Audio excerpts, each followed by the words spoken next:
What's up, everybody? It's Caleb. Happy Thursday. So there's been a huge buzz in the World of Warcraft community recently around the private server Nostalrius and the events that have happened around that. So we're just going to talk a little bit about our opinions about it and have a discussion in case you're interested in our perspective. I hope you enjoy the episode, and maybe we'll throw in a couple funny fart jokes for all the audience. Yeah, for all you out there in the audience. Have a good time.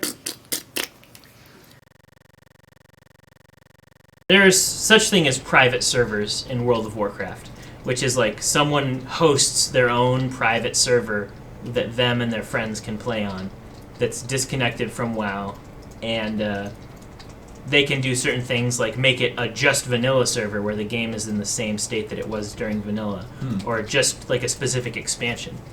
And it's legal as long as it's not for profit. And there recently was a private server called Nostalrius, which was a vanilla server, and it was immensely popular. Like, it got a lot of players.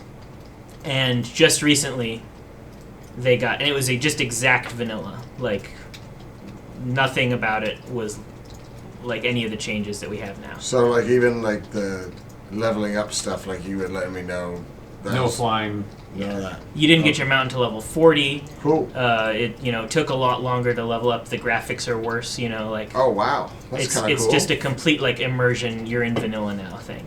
But they got a cease and desist order from Blizzard recently, and it was confusing because it's like not technically illegal, and there were certain issues with like there were people. It was such a popular private server that there were people who were like farming for gold and selling it, like bot accounts and stuff like that. That the administrators were trying to. Everybody who was making it was a volunteer basis, but they were trying to get rid of the farmers and stuff. But it started to become an issue. Yeah, and it's still technically not a for-profit thing, just because. Anyway, I won't get into that part.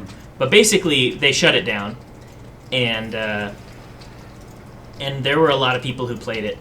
And so it's shut down for good. It's shut down for good. Yeah, there's no more Nostalrius. And there was a recent talk at a conference where someone posed the question to Mike Morhaime, who's the lead designer of Blizzard or something like that. And the guy asked, are you considering ever implementing your own legacy servers?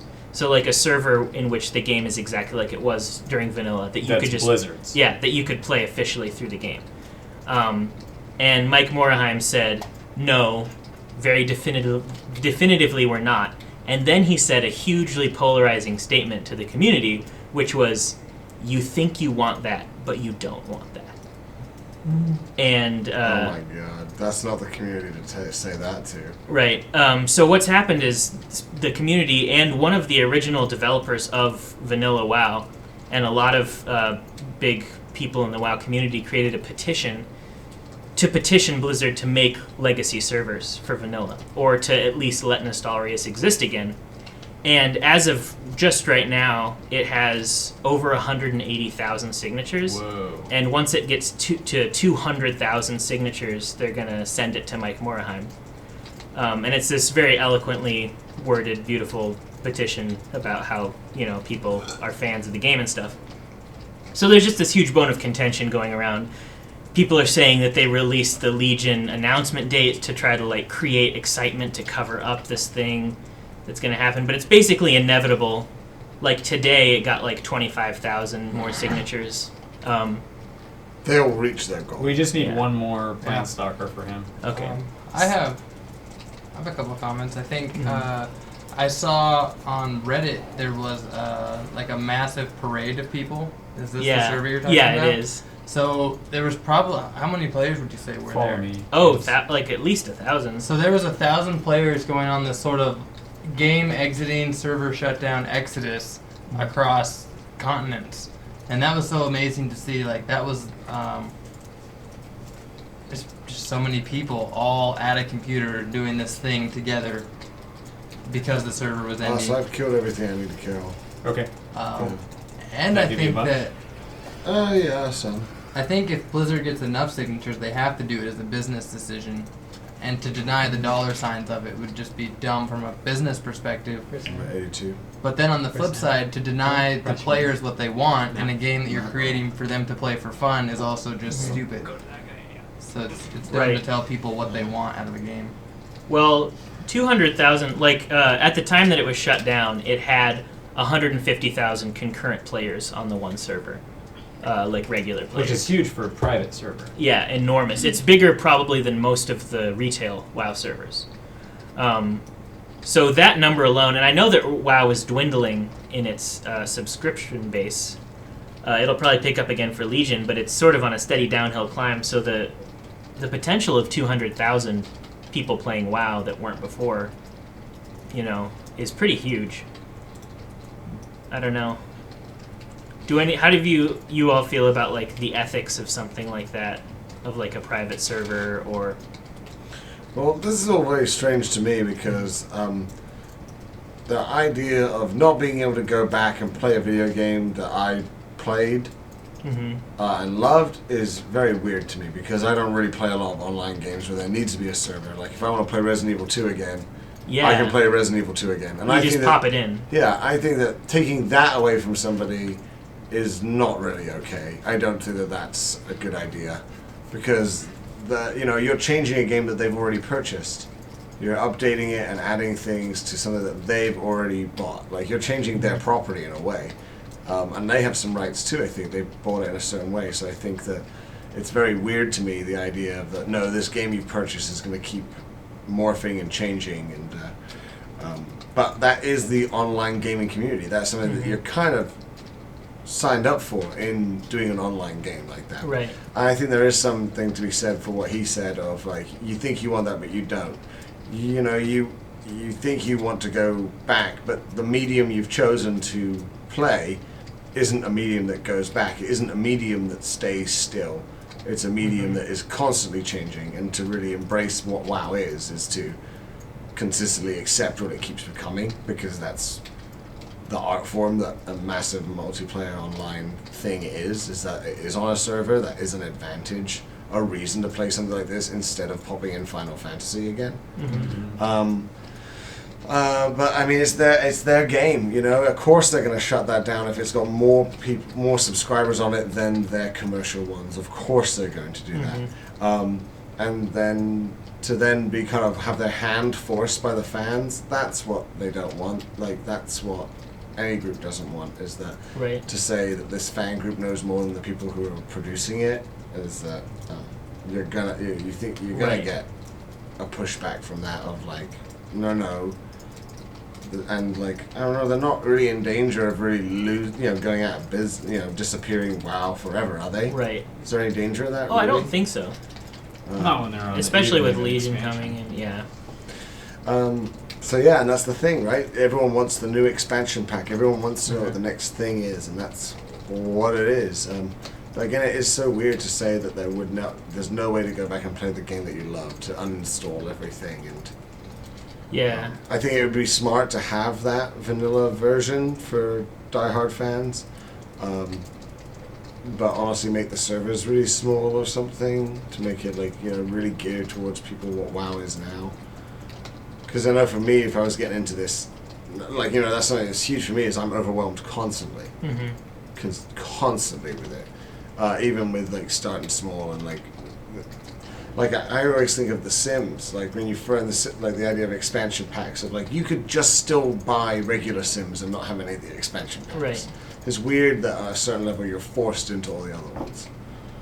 For sure. Can't play the game unless you have the expansion. Yeah, it's weird. Yeah.